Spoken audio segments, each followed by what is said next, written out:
तिसरा साबणाचे बुडबुडे. पाठाचं नाव आहे साबणाचे बुडबुडे. इयत्ता तिसरीचा हा तिसरा पाठ आहे. तर या पुस्तकामध्ये या पाठामध्ये सुरुवातीला आपल्याला एक मुलगा आणि एक मुलीचं चित्र दाखवलेलं आहे आणि ते बादलीमध्ये कसले तरी बुडबुड्यांचा खेळ खेळत आहे. चला तर मग बघूया आपण. तर हे मुलं नेमकं कोणता खेळ खेळत आहे, तर हा कोणता खेळ खेळत आहे हे आपल्याला वाचल्यानंतर समजेल, हो की नाही. चला तर मग आपण वाचूया.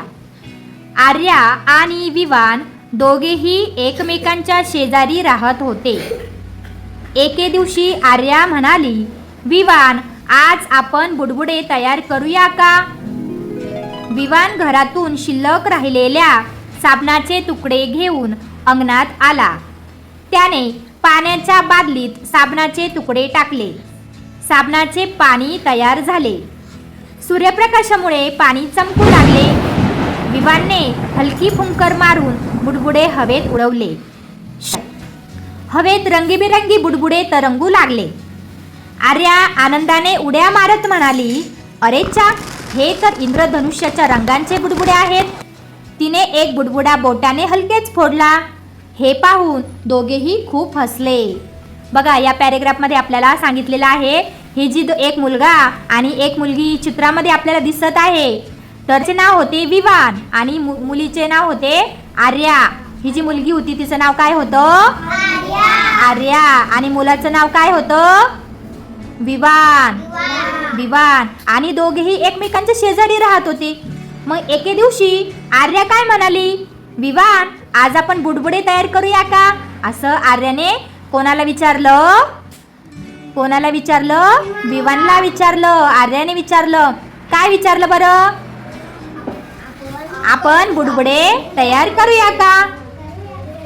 मग विवानचा होकार आला आणि विवान लगेच घरातून जे काही शिल्लक राहिलेले साबणाचे तुकडे, तुमच्या घरात पण राहत असतील साबणाचे तुकडे, राहतात का?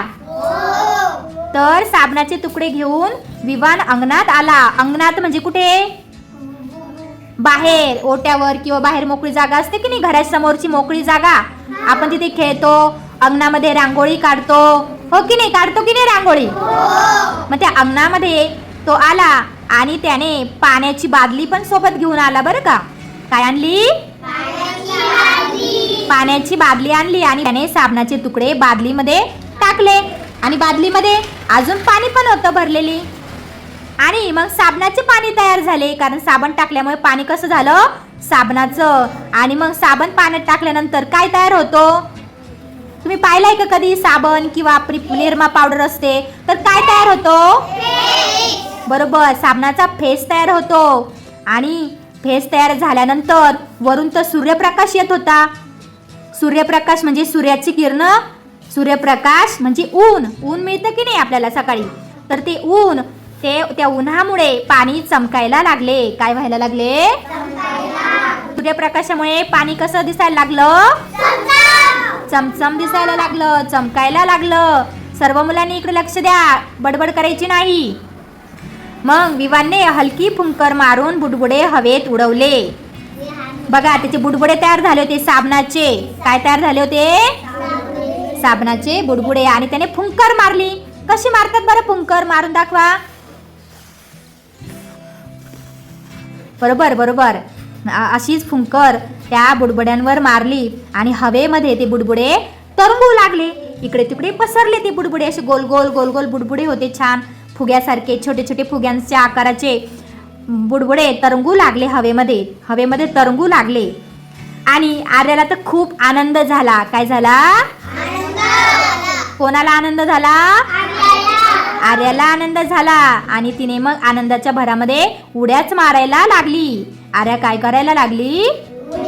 उड्या मारायला लागली. आणि ती काय म्हणाली? अरे च्छा, हे तर इंद्रधनुष्याच्या रंगांचे बुडबुडे आहेत. मी तर असा इंद्रधनुष्य आकाशात पण पाहिला होता. त्या आकाशात इंद्रधनुष्याच्या रंगासारखेच हे बुडबुडे तर मला दिसत आहेत. तुम्ही इंद्रधनुष्य पाहिलाय का आकाशातला? हो. कधी पाहिला? पावसामध्ये बघितला की उन्हात बघितला? बरोबर पावसाळ्याच्या दिवसांमध्ये जेव्हा पाऊस पडून जातो त्यानंतर इंद्रधनुष्य दिसतो आपल्याला. मग त्या इंद्रधनुष्याच्या रंगांचेच बुडबुडे आहेत. इंद्रधनुष्यामध्ये बघा 7 कलर असतात. किती कलर असतात? 7 कलर असतात. छान छान इंद्रधनुष्याचे वेगवेगळे कलर असतात. मग तिने म्हणजे कोणी? आर्याने काय केलं? एक बुडबुडा बोटाने हलकेच फोडला. एक बुडबुडा तिने फोडला. हे पाहून दोघेही खूप हसले आणि एक बुडबुडा फोडला. बघा चित्रामध्ये देखील आपल्याला इथे दिसत आहे. चित्रामध्ये सुद्धा दिसत आहे की तिने तोंडाने एक बुडबुडा फोडला आणि हा जो विवान आहे विवान देखील बुडबुडे फोडत आहे. तर बघूया आपण दुसरा पॅरेग्राफ वाचूया आता. विवान म्हणाला, बघ हा मोठा बुडबुडा मी तयार केला. आर्याने तो पकडायला हात पुढे केला पण तो हवेत उडून गेला. ती हा तर माझ्याशीच खेळतो आहे. दोघांनी मिळून 100 तयार केले. काही छोटे, काही मोठे, काही चमचमणारे. कधी बुडबुडा आर्याच्या नाकावर बसायचा तर कधी विवांच्या केसांवर फुटायचा. बघा आता हा पॅरेग्राफ आपण समजून घेऊया. विवान काय म्हणाला की बघ हा मोठा बुडबुडा तर मीच तयार केला. आर्याने तो पकडायला हात पुढे केला. आर्याला पकडायचा होता तो मोठा बुडबुडा पण तो काय झाला? हवेत उडून गेला, वरती उडून गेला. ती म्हणाली, अरे वा हा तर माझ्याशीच खेळतो आहे. हा बुडबुडा तर कोणाशी खेळतोय? माझ्याशीच खेळतो आहे. आणि दोघांनी मिळून 100 पेक्षा जास्त बुडबुडे तयार केले. किती बुडबुडे तयार केले? 100 पेक्षाही जास्त बुडबुडे तयार केले. काही छोटे होते, काही मोठे होते तर काही चमचम करत होते. चमचमणारे. कसे? चमचमणारे बुडबुडे तयार केले. कधी बुडबुडा आर्याच्या नाकावर येऊन बसायचा. नाकावर येऊन बसायचा. तुम्हाला आवडेल का तुमच्या नाकावर बुडबुडा येऊन बसला तर? हो ना? हो. तर कधी विवांच्या केसांवर यायचा आणि फुटून जायचा. डोक्यावर यायचा, केसांवर बसायचा आणि पकडायला गेले की तो काय व्हायचा? फुटून जायचा. काय व्हायचा? तर आता शेवटचा पॅरेग्राफ आहे. आपला पाठ संपत आलेला आहे. दोघेही खूप मजेत हसत होते. शेवटी आर्या म्हणाली, विवान आजचा खेळ सर्वात मस्त. विवानही हसून म्हणाला, हो उद्या पुन्हा नवीन खेळ खेळूया. संपूर्ण अंगण रंगीबिरंगी बुडबुड्यांनी भरले होते.